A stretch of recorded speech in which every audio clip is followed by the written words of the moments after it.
रक्षाबंधन रक्षाबंधन हा भारतातील एक लोकप्रिय सण आहे।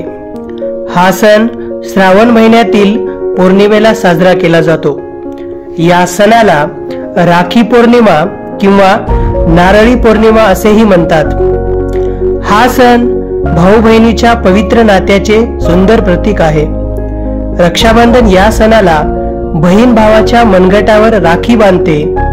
ती भावाच्या सुख समृद्धी आणि दीर्घायुष्यासाठी प्रार्थना करते। भाऊ बहिणीला रक्षण करण्याचे वचन देतो। भावाविषयी आपले प्रेम व्यक्त करण्याचा हा सण आहे। रक्षाबंधनाच्या दिवशी प्रत्येक बहीण आपल्या भावाला राखी बांधते। मिठाई फळ देऊन भावाला ओवाळले जाते। भाऊ सुद्धा प्रेमाचं प्रतीक म्हणून बहिणीला काहीतरी भेट वस्तू देतो। या सणाविषयी अनेक आख्यायिका आहेत।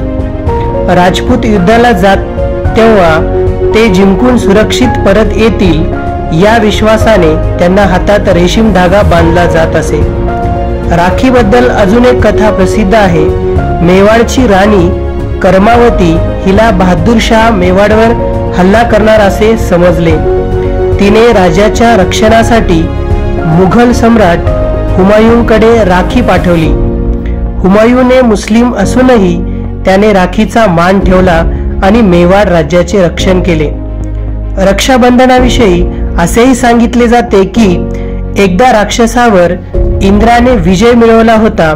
त्यावेळी इंद्राणीने श्रावणी पौर्णिमेच्या दिवशी इंद्राच्या हातात रक्षासूत्र बांधला होता। आजच्या वाढत्या तंत्रज्ञानाच्या युगात अनेक बहिणी दूर राहणाऱ्या आपल्या भावाला कुरिअरने राखी पाठवतात। या दिवशी देशाचे रक्षण करणाऱ्या सैनिकांनाही अनेक बहिणी राखी पाठवतात। असा हा रक्षाबंधनाचा सण भारतीय संस्कृतीचे व सभ्यतेचे प्रतीक आहे। काळ कितीही बदलला असला तरीही आजच्या काळातही भावा बहिणीच्या या प्रेमाच्या रक्षाबंधन या सणाचे महत्त्व कायम आहे। धन्यवाद।